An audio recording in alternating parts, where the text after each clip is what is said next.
Hey guys, I'm here for my third interview. So Gavin, would you introduce yourself? I would love to. Wulfie, my name is Gavin Hammon. I'm a voice actor in San Francisco, California. And I've been in some games you may or may not have played, and I've said some stuff you may or may not have heard. I should probably say what those are. So, I'm a few champions in League of Legends. I'm Varus. I'm the Bloodlord Vlad skin. And I just found out I'm Pantheon. Hey! News to me. I was also in the Walking Dead game. I played Kenny, the southern guy that you probably hated.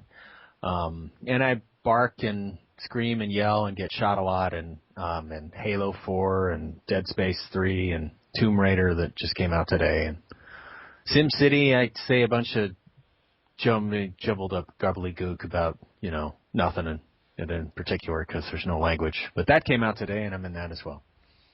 So, and I'm the voice of Furby, which I guess some people care about, but probably not you. What made you want to get into voice acting? I was a musician for quite a while, traveling around, and when I did, somebody's coming into my room. Hi, ooh, it's a cookie.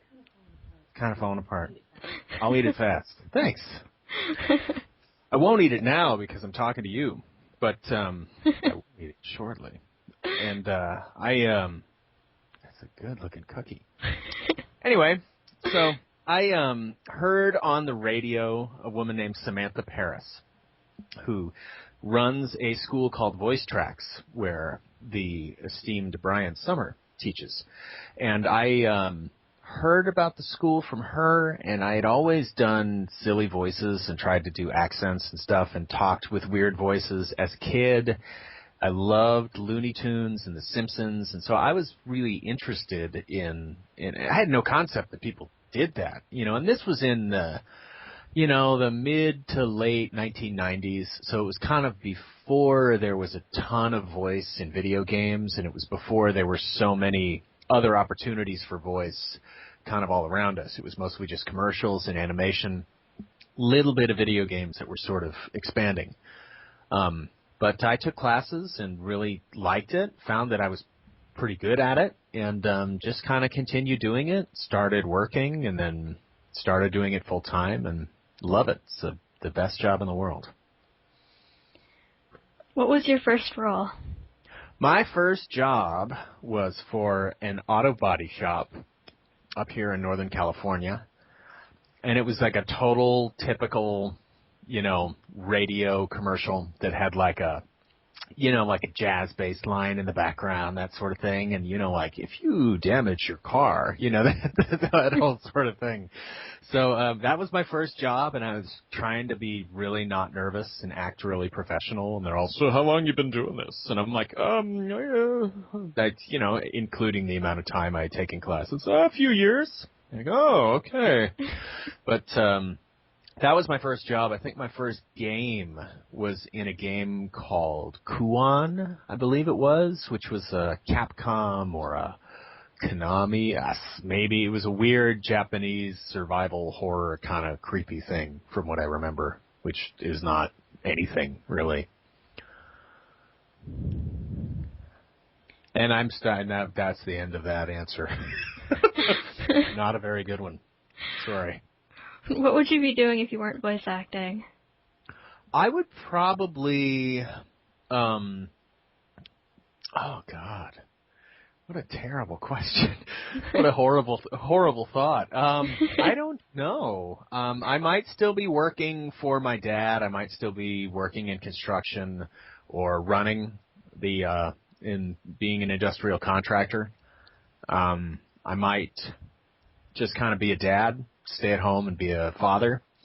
I might still play music, but I doubt it because it's a really tough way to make a living. I mean, so is voice acting, but at least voice acting, you don't really have to travel. Like touring, you're pretty much traveling all the time. So,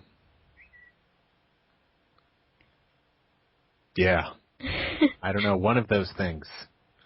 Just don't want to think about it? No, I do not. That is not a question I want to think about. All right. What advice do you have for young aspiring voice actors? Listen. You have to listen to everything that you hear around you and listen and hear what you think is good and what you think is bad. And it's also good to kind of ask other people what they think is good and what they think is bad. So if you're like listening to something and you're like, yeah, I totally believe this guy, say to somebody else, like, can you listen to this for a second? Because, no one else is thinking about it. You know what I mean? It's like you hear it on the TV and you're like, fast forward through it, But if you listen and hear what you think they're doing and try to sort of interpret and understand it, there's tons of examples of people that are doing it well or at least getting paid really well acting with their voices. That's extremely important. Taking classes is really important because I've never seen anybody that could just pick up a script, like a commercial TV script or a radio script or a narration script, that could just pick it up the first time and just read it and make it sound believable and authentic and, convince you that whatever they're talking about is real and not just BS. It's something you have to learn how to do and kind of be taught how to do because it's weird. And certain aspects of voiceover just are very strange to approach them. I do a lot of toy work, and the project, like I've been working on Furby for the last 2 or so years, and it's like, I swear to God, like half that script just says like delighted sound. You know what I mean? And I'll be like, okay, delighted sound. And it's like, there's nothing, I don't even have that to go on. I just have to figure out what that's going to sound like and just open my mouth and make some noise. There's certain things that are kind of unapproachable, and you need to have experience and sort of immerse yourself in it to figure it out because it's intimidating and it's kind of an uphill battle.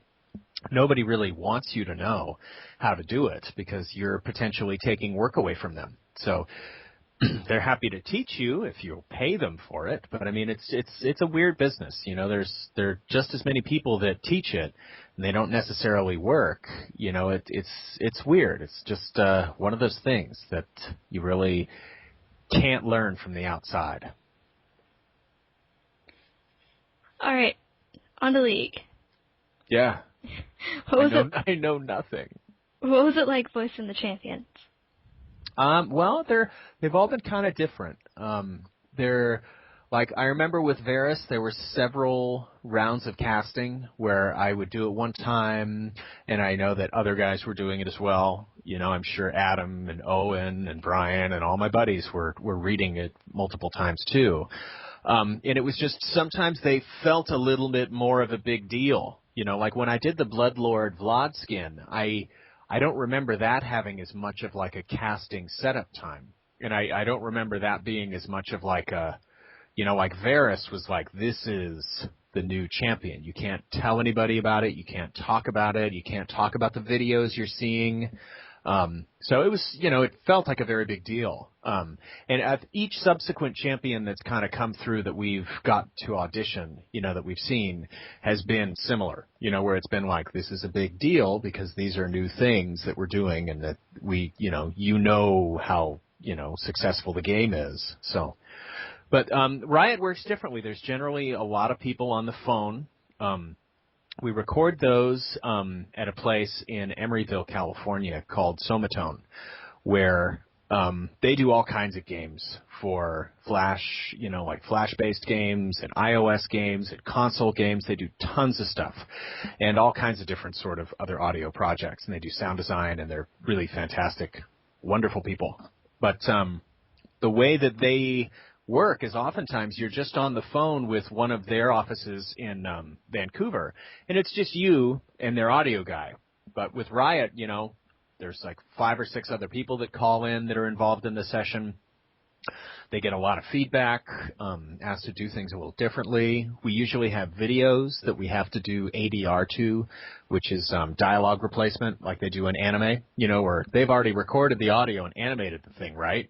So you have to go and fit your mouth, whatever you're speaking into the actual animation of the project, which we would do for this. They would have animations of, some of the emotes, and you would have to get the laugh in that context, or some of the punches you would have to get within the context of the animation they've already rendered. So it's a little different sometimes. We generally don't have to do that often on games, because usually they're going to do that all after you've already recorded. So sometimes it's a little turned around. Would you want to do more champs in the future? Oh, yeah, sure.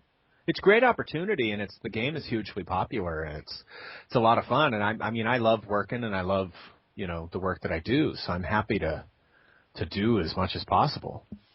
Sure. And it brings you to people like me. Yeah, it introduces me to all kinds of new and exciting things that I did not know existed. Like League. I had a lot of friends because like I said, like we were saying when we were talking before, I used to play World of Warcraft. And a lot of the guys that I played WoW with would also play LOL. And so it would be like they'd be playing it and something like that. I'd be talking, and I was like, I did the voice for one of those guys. And like, oh, which one did you do? And I was like, well, I just did Varys, and then he's like, dude, I'm playing Varys right now. And I was like, oh, well, that's kind of neat, but just funny because it's kind of a strange, small world.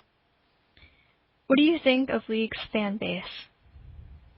I think they're great. I mean, just, like most video game fan bases, although the League people are they're a little, I don't know, it's a nicer crowd, it seems to me. It's like, it's with, at least the experience that I would get from playing WoW is it was most of the people, would just are better than you, in better guilds than you. And I'm sure there's people that are better players than you in League, but just the response that I've just gotten from going to conventions and stuff is that y'all are nice, people are really cool to me, and I'm like, dude, I'm like just some random guy. I was there for like 40 minutes, and I'm like, you probably don't even play this guy, and they're like, oh, it's so cool to meet you. Thanks, I guess, It's cool. Well, I play Varys, if that makes you feel any better. It does. It makes me feel a lot better. It really does. I've actually learned him quite decently well, I guess. Well, I would hope you wouldn't embarrass me, playing him. That you would be at least pretty good. Yeah. Otherwise, I'd be really disappointed. I do. I play Varys, actually. I'm sure you play him much better than I do. I enjoy playing as Varys. And I thank you for it. I know you're doing it just for me, and I appreciate it. I want you to know that. And do you interact with the fans much? Only in this sort of context. I mean, I get emails from people sometimes, and I always respond to them if people ask for me to sign stuff. I always try to. I get more sort of fan response from The Walking Dead than I have from League of Legends. I think just for whatever reason, I don't put myself out there that much the way some of my colleagues do, just because I'm not super comfortable doing that. I just kind of if people seek me out and find me, great, but I don't go out of my way to do it. But I like interacting with people. I mean, it's nice to have people say nice things to you about what you do. I mean, if people are gonna, email me and be all, your character sucks, he's totally stunnable. It's like, yeah, sorry, man. I had so much to do with that in the studio. But, Yeah, it's all your fault. It is. I'm the sounding board because no one's responding on the Riot forums, so it's like, sorry. Yeah, come to me and vent.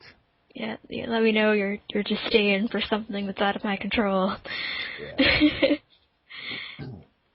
Any final words for the summoners watching? If you don't play Varys, give him a try. No, I think